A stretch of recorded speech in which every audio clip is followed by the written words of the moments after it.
The career world can be tough. The highs,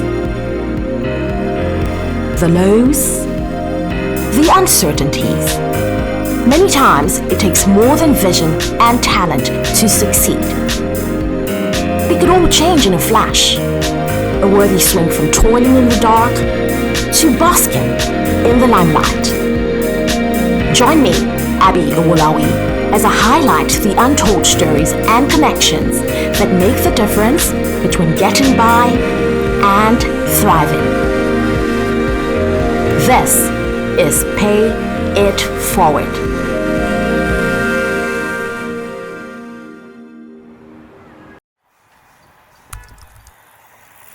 The truth, they say, is bitter. But for this episode's guest, it was the magic pill that would set her up for a stellar career trajectory. How long did it take for her to realize this?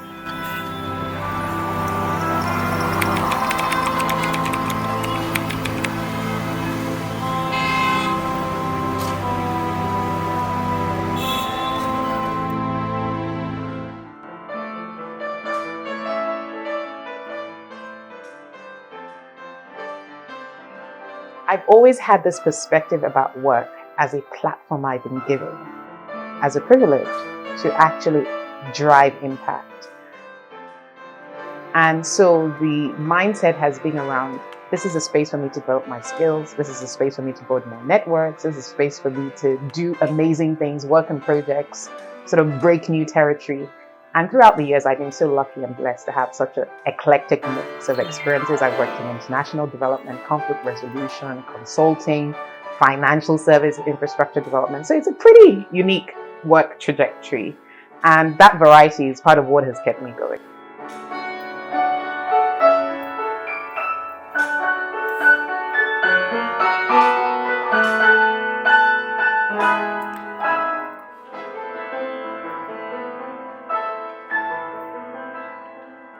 I think the first glimpse I got of what direction I would go in, well, was two things. First of all, I was coming from Nigeria where, we had these blackouts. We had all of that. Even coming from a middle-class family that was relatively stable economically, you still had those nights where the lights would go. And because I was such a hard driver in terms of my studies, I would be the one that would stay late. I would, burn the midnight candle.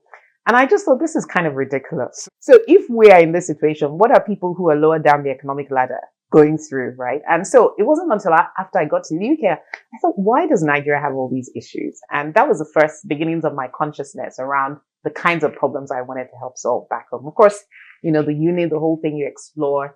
And then I went on to uni, and that was when my activism around these issues developed. So I naturally started with consulting.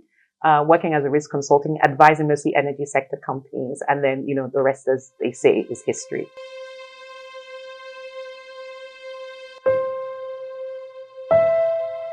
August 2005.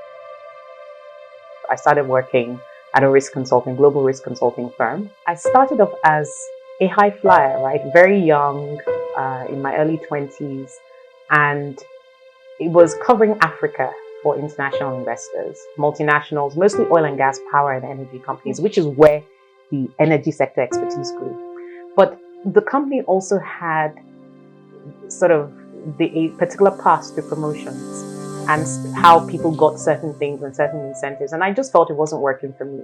But at that time, you're still developing emotional intelligence as a young professional. You don't really know how to navigate corporate spaces. You're green and completely wet behind the ears. And I took decisions that ultimately caused conflict and strife. And I remember this one incident where I was summoned by HR to have a conversation. So I was reacting to an injustice I perceived against me, but then my attempt to solve that was actually fueling more strife. And I was given a caution. It was the first time ever in any space that I would be given a caution. So it was left the field, and it was like somebody pulled the rug from under me. And it really destabilized me professionally. It shook my confidence. But it was also in that season I developed that I had a strong bounce back spirit. And the fact that I had had this episode did not diminish my value. But this probably also goes back to the foundations of who we are, right? Because if you know who you are and you know what you're capable of and you know what value you bring, then it's easier to let that dominate the picture of one small incident, negative incident. And you know, it's not an easy thing, because when you're going through challenging times that question everything you thought you knew, you amplify that naturally and you think it's the end of your world. And then having a supportive tribe, so to speak. You know, you've had an amazing career. You still are on your professional journey, I'd like to believe, because it really never ends. I'm sure you have other milestones to reach. When you look back at this path, this entire journey, is there anybody who stands out to you in terms of being instrumental to your growth and support, just support and being a springboard to where you are today? Yes, there's several people, to be honest.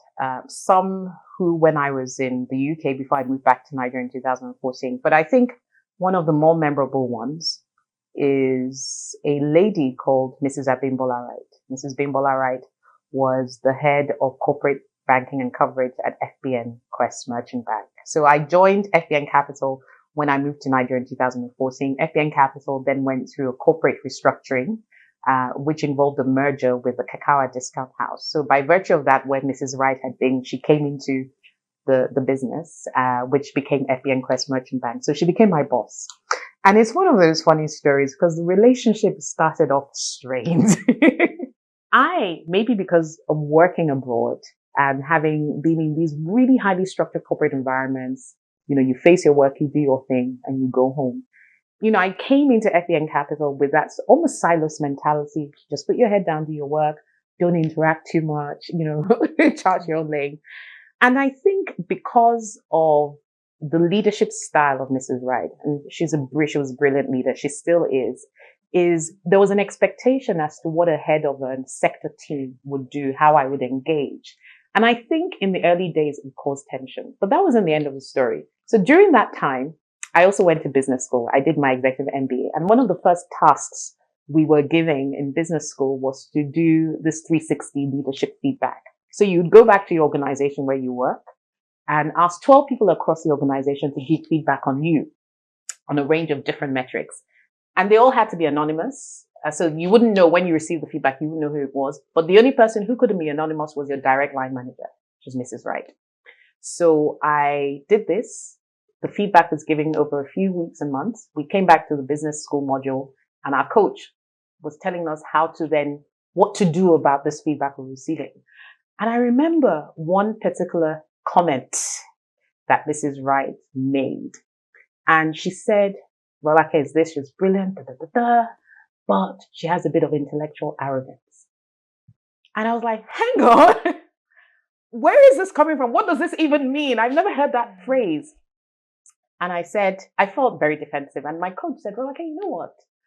All of Mrs. Wright's feedback has always been the outlier. Everybody else was pretty much aligned. But this lady she was an outliner on all these charts. You see her sort of dots here on the right. I was like, what's going on?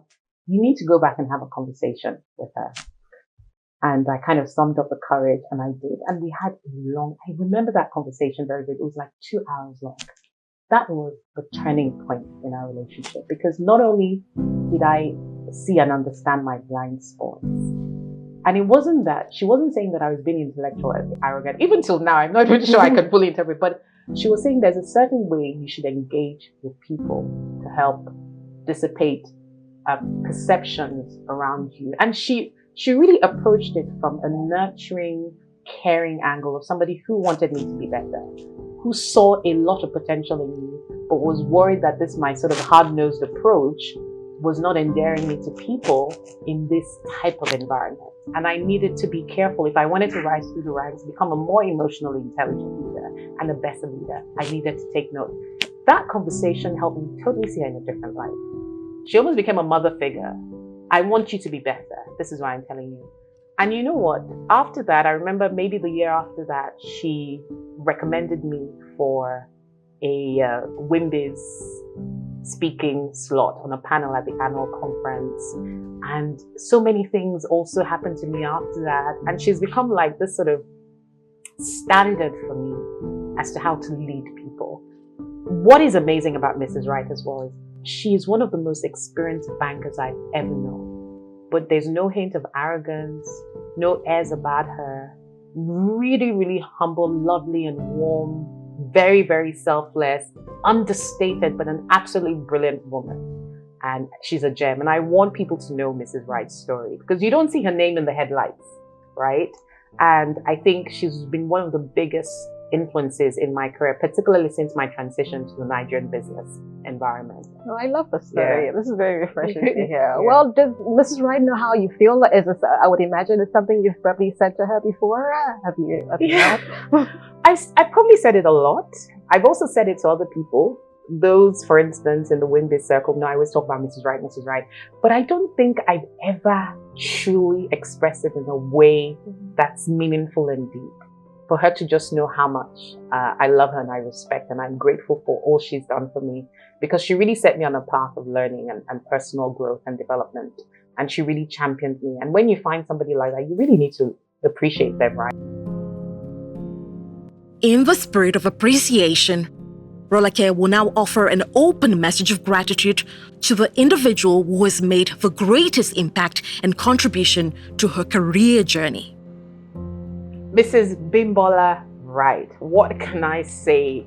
The incredible, talented, classy, professional, well put together, insightful, emotionally intelligent Mrs. Wright. You've been a huge source of inspiration for me on my career journey, particularly in financial services.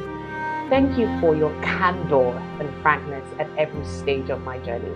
Thank you for taking an interest in me, for believing in me, for championing me, for speaking about me in rooms that I didn't even sit in. I'm really grateful. You've been a catalyst, honestly. You lit a fire in my life in those years that have really sustained me in many ways that I could never have imagined. So thank you, I'm grateful. And I pray that the season of your life is all you ever hope for and imagine. So Mrs. Wright, in hindsight, you were always right. Thank you.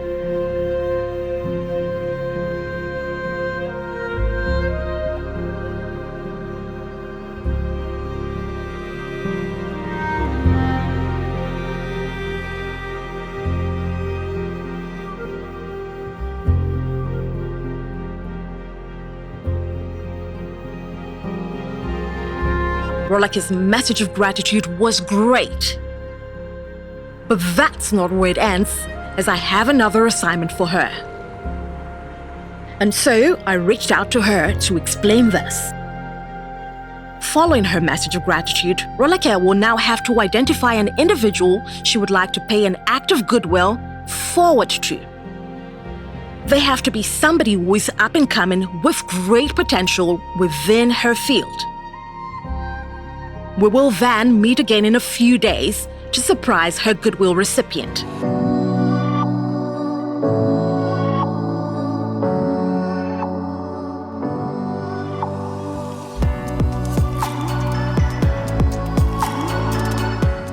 It had been a few days since my chat with Rolake, and I knew now who her goodwill recipient will be. But I was also eager to learn more about Rolake's choice and, of course, surprise them. So we met to make this happen. All right, Rolake, it's so good to see you again. You know, the last time I saw you, you had such a beautiful message of gratitude to your mentor, very heartfelt. But of course, that's not where it ends, because we had another little assignment for you, which you have done. Yes. You've had to think about somebody that you would like to pay the act of goodwill forward to. Now, could you just tell me a little bit more about who this person is and what your relationship with them is? Well, thanks, Abby. So great to be doing this. I'm giddy with excitement, but I decided to pay it forward to a young lady in her early 30s named Onome Umokoro. Onome is someone I had the privilege and pleasure to work with whilst I was Chief Commercial Officer at a major infrastructure firm a few years back, well, last year. And I'd started the role. So I was a pioneer Chief Commercial Officer in that company. And part of my remit was to build a team. Onome was one of my very first recruits, right? And I remember from the very first moment we did the virtual interviews and she got through to the rounds and I met her, I knew this was a girl who had huge potential. I can talk a bit around her professional competence, but I think what particularly struck me about Onome was her humility. Extremely smart, extremely cerebral. She has a strong team spirit, a strong collaborative spirit, and her unassuming nature, especially because she's so talented, so super skilled at what she does, is something that really drew me to her. She was a pleasure to manage. You know, people often talk about toxic managers, but I also say that there are things like toxic employees, toxic reportees, right? Onome never gave me that challenge. I think she pushed me, she challenged me, and I didn't struggle to delegate too much to her.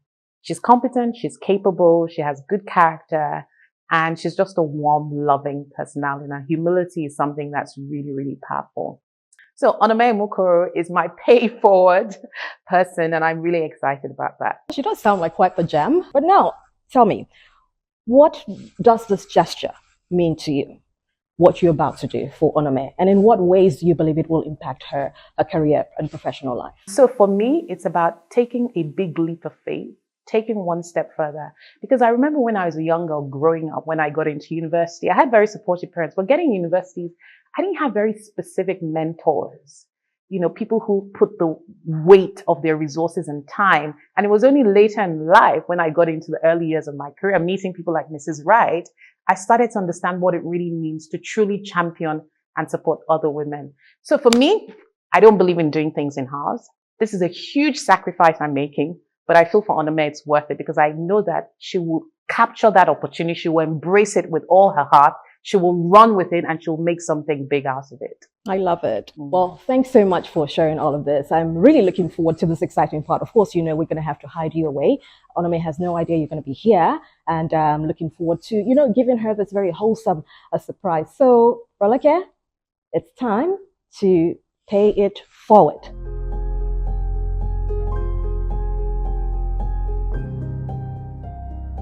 Following Rolake's initial disclosure, I had reached out to Onome.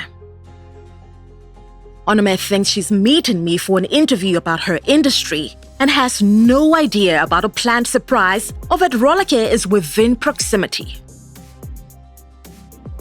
Onome is head of marketing at a Pan-African real estate company and manages teams across 5 African countries, as well as the company's hospitality arm.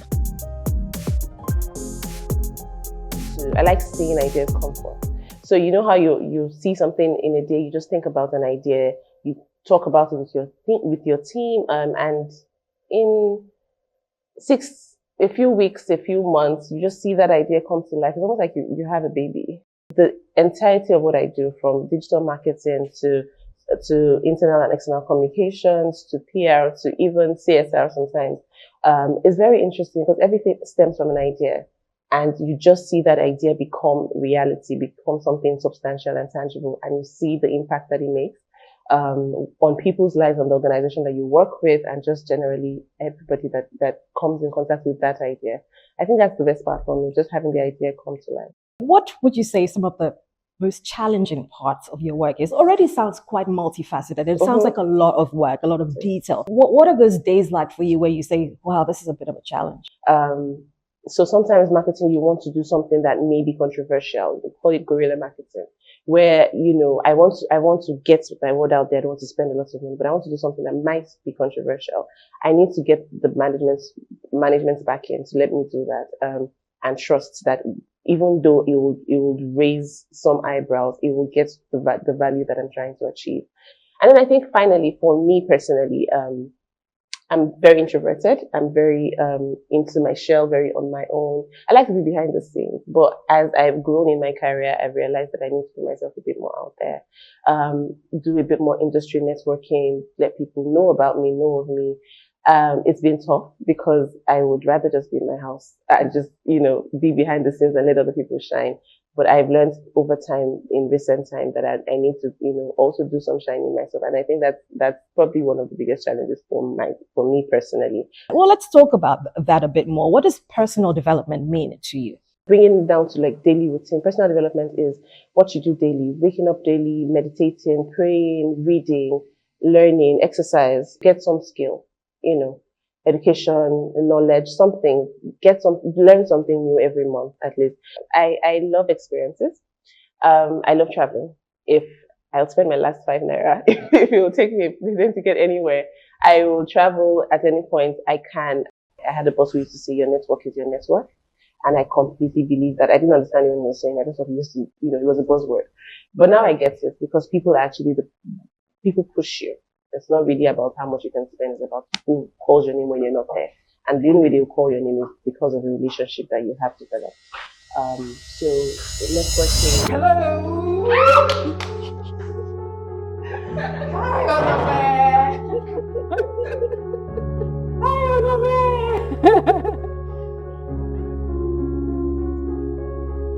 As we set up to continue filming, Onome is thrilled to see Rolake, but is also quite visibly puzzled as to why she is here.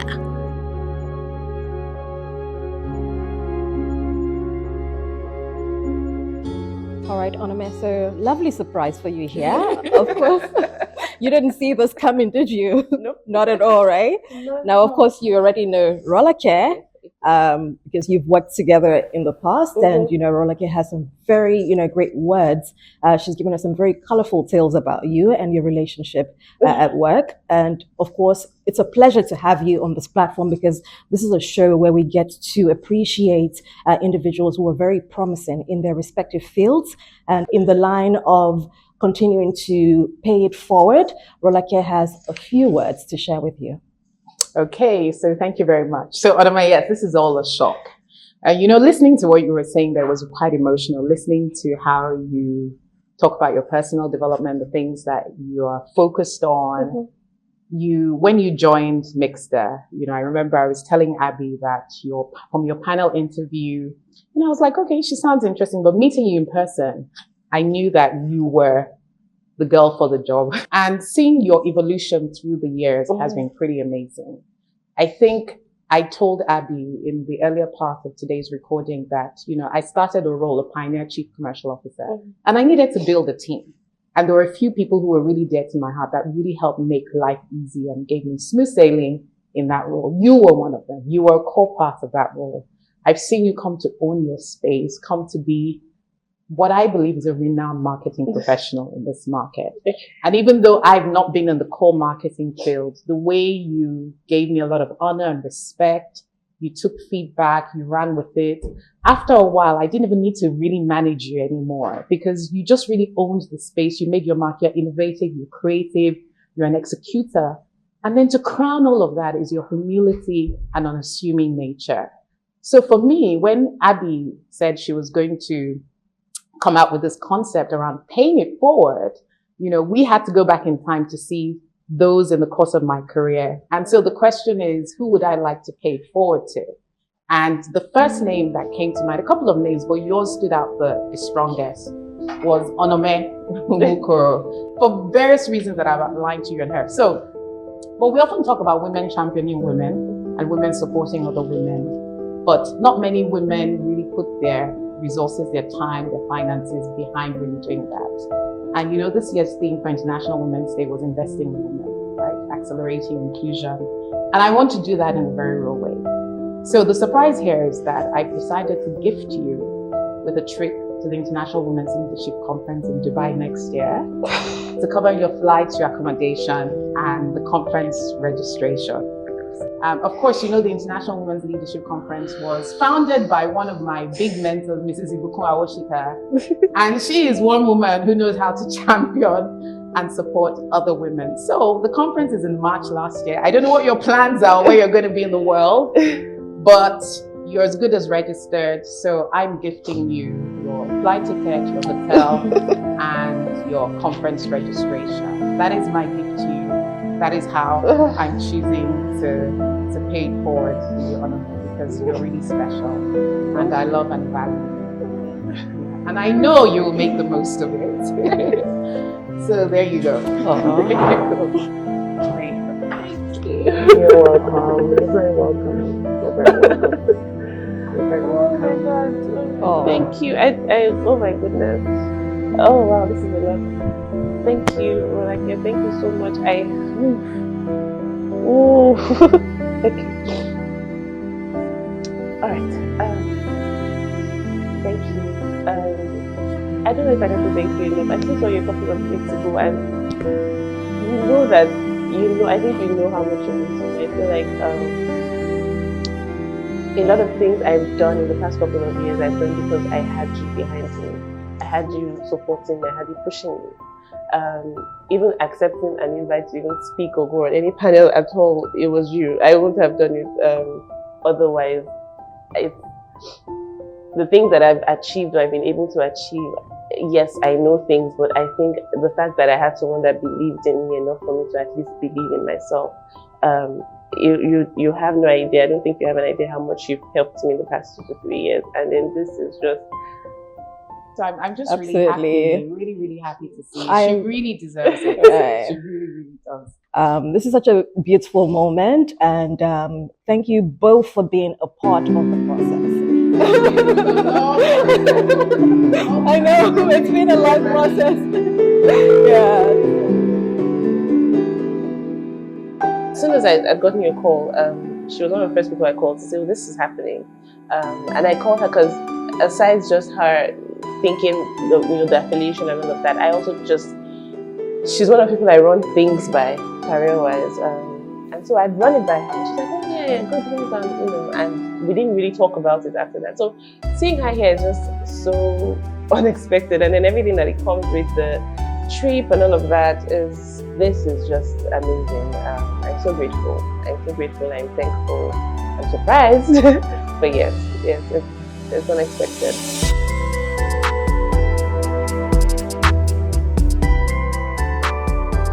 She always says this thing, multiple streams of impact, right? And I don't think she realizes just how much impact she does give, because it's not even just in the active things that she does, it's in the way that she carries herself, it's in the way that she is herself. Watching her inspires you to do more as a woman. I feel like we were destined to meet, and she was sent by God. I think so. Actually, no, I'm sure I know so, and I'm grateful.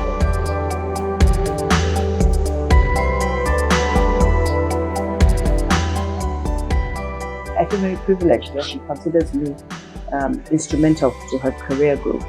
I know I'm not the only one. She's self-led, but she's also ready to listen.